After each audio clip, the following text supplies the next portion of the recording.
তো আমরা যাচ্ছি আজকে সুরাটে তাপ্তি নদীর পাড়ে যে সস্তায় মার্কেটটা বসে, সেটাকে আমরা ছোটোখাটোভাবে চোর বাজারও বলি। এটা হচ্ছে পাম্পিং, আর পাম্পিং থেকে ওই যে সোজা যে রাস্তাটা দেখতে পাচ্ছ, ওই রাস্তা দিয়ে আমরা হেঁটে হেঁটে চলে গিয়েছিলাম। প্রায় 4 থেকে 5 কিলোমিটার হবে আমরা যেখানে থাকি সেখান থেকে। তো যাওয়ার পথে সবার খিদে পেয়ে গেছিলো, তো বৃষ্টির ওয়েদারের মধ্যে সবাই আমরা আইসক্রিম খেয়ে নিলাম। আর এই যে ব্রিজটা দেখছো, এটা ওই তাপ্তি নদীর পাড়ে ব্রিজটা। আর এই যে বাচ্চাগুলো দেখছো, ওই যে ছেলেটার সঙ্গে খেলা করছে, অ্যাকচুয়ালি খেলা করছে না, ওর প্যান্ট খুলে দেওয়া হয়েছিল, এই কারণে ওর গেঞ্জিটা দিয়ে সবাইকে মারার চেষ্টা করছে। তো যাই হোক, ও ভয় দেখাতে বাচ্চাটা থেমে গেল, তারপরে আমার পিছনে লেগেছিল। আর এই যে ব্রিজের ওপর থেকে এই যে মার্কেটটা দেখতে পাচ্ছ, এই তাপ্তি, এটাই হচ্ছে তাপ্তি নদী।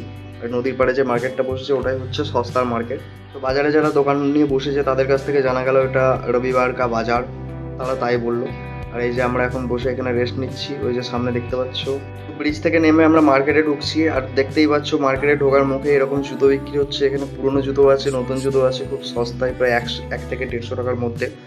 আর এই যে ভাইয়ের একটা প্যান্ট পছন্দ হয়ে গেছিলো, আর ইনি এখানে কোনো হেডফোন দেখছিল, তো পছন্দ হয়নি, তো তারপরে আমরা আবার বেরিয়ে পড়লাম। আর এখানে দেখছো এই যে শার্ট ফার্ট সবই বিক্রি হচ্ছে, মেয়েদের বোরকা থেকে শুরু করে সব কিছু এখানে সস্তায় পাওয়া যায়। তো যাই হোক, বেশি কথা না বাড়িয়ে আরও মার্কেটের ভিতরে যেতে যেতে আমরা দেখলাম এরকম লেহেঙ্গা বিক্রি হচ্ছে এখানে। তো দাম আর জিজ্ঞাসা করিনি, যদিও ভিডিও করতে সবাই অসন্তুষ্টি হচ্ছিল।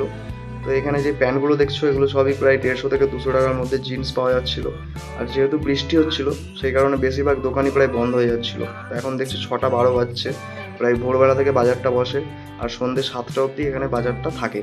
তো প্রায় 6:30 যেহেতু বাজতে যায়, তো বেশিরভাগ দোকানদারই তার দোকান গুটিয়ে ফেলছিল বন্ধ করবে বলে। তারপর আমাদের শাইনের একটা জামা পছন্দ হয়, জামাটা 150 টাকা দাম বলছিল। তো দরদাম করার পরেও 100 টাকা বলার পরেও সে জামাটা দিল না, সেই কারণে নেওয়া হয়নি। তো সেখান থেকে বেরিয়ে চলে এলাম। যাওয়ার পথে এরকম ঘড়ির একটা দোকান দেখতে পেলাম, যেখানে 150 থেকে 200 টাকার মধ্যে ভালো ভালো ঘড়ি পাওয়া যাচ্ছিল। তো তোমরা হয়তো বিশ্বাস করবে না, না এলে তোমাদের অবশ্যই একবার আসার দরকার। সুরাটে যদি আসো, এই তাপ্তি মার্কেটে একবার অবশ্যই আসবে। আর এই জিন্সটা 200 টাকা দাম বলছিল। আর এটা সেই এয়ারবাডের দোকান, যেটা তোমাদের ভিডিও প্রথমেই দেখানো হয়েছিল। তো যাই হোক, একটা CMF এর এয়ারবাড দেখে আমাদের একটা দাদা খুবই পছন্দ করেছিল। তো এয়ারবাডটা 500 টাকা দাম বলছিল। এই যে এয়ারবাডটা আমার তো দেখে পুরোনো মডেল, এখানে হালকা দেখো একটা স্ক্র্যাচ পড়ে আছে। তো সে দরদাম করে 250 টাকা বলায় দোকানদার কিন্তু একটু ক্ষিপ্ত হয়ে যায়, দেয়নি। আর আমি ভিডিও করছিলাম বলে আমার দিকেও এমনভাবে তাকিয়েছিল, কি বলবো। তো আমার যেহেতু নাথিং ফোন, আর এয়ারবাডটাও ছিল নাথিংয়ের, তাই আমি আমার ফোনের সঙ্গে কানেক্ট করে দেখলাম, বেশ ভালোই বাজছিল, দেখে তো মনে হচ্ছিল অরিজিনালি। যাই হোক, দোকানদারটা একটু ক্ষিপ্ত হয়ে গেছিলো, সেই কারণে আরও ওখান থেকে চলে এলাম। আর একটা হেডফোন দেখতে পেয়েছিলাম। তো এই যে দেখছো কিরকম কাদা, এই কাদা টাদা পার করে আবার আমরা क्यों चले जाएंगे, पॉकेट चोरी होगा क्यों नहीं बोलेंगे। चल चल कितने का है भाई ये? 150 अभी यहाँ से किसी ने लिया होगा तो बतलाएगा, तो उसमें क्या गाड़ी का लाइसेंस। তো 150 টাকায় শ্যাম্পু ট্যাম্পু দেখার পরে আমরা চলে এলাম এখানে আমাদের মেন যে উদ্দেশ্য, আমাদের ঘরের মেন দরজার যে পর্দা লাগানোর জন্য আমরা এখানে এসেছি। তো সেই পর্দাটা কিনে নিলাম।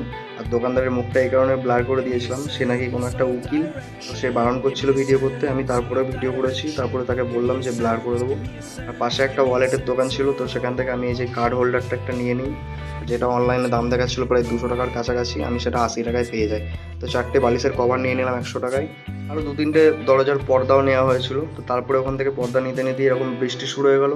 তো বৃষ্টি অনেকক্ষণ পর থেমেছে, তো সন্ধ্যা হয়ে গেছিলো বলে মার্কেটে উঠে গেছিলো। তো ওখান থেকে আমরা চলে এলাম একটা রেস্টুরেন্টে, সেখানে এসে চানা মশলা তাওয়া রুটি নিয়ে নিলাম। তো তোমরা দেখতে পাচ্ছ আমরা 3 প্লেট চানা মশলা তাওয়া রুটি নিয়েছি, আর এক্সট্রা 15 পিস তাওয়া রুটি নিয়েছি। তো টোটাল আমাদের 3 থেকে 350 টাকা বিল হয়েছিল, যেটা সবার মাথা পিছু 37 বা 38 টাকা করে ভাগে পড়েছিল। তো তারপরে আমাদের অর্ডার চলে আসে, আর সবাই দেখো লাফালাফি শুরু করে দিয়েছিল, মানে সবারই প্রচণ্ড খিদে পেয়ে গেছিলো আর কি। তো খাওয়া দাওয়া কমপ্লিট, এবার যেতে হবে রুমে। তো একটা শর্টকাট রাস্তা দিয়ে আমরা রুমের দিকে চললাম। আর যেহেতু আমি এখানে কোনো রাস্তাঘাট চিনি না, আমি এখানে নতুন, তো তোমাদেরকে কোনো রাস্তাঘাট চেনাতে পারলাম না কীভাবে মার্কেটে যাওয়া হয়। তো তোমরা যে কোনো অটোওয়ালাকে তাপ্তি মার্কেট বললেই তোমাদেরকে নিয়ে চলে যাবে। Don't forget to subscribe.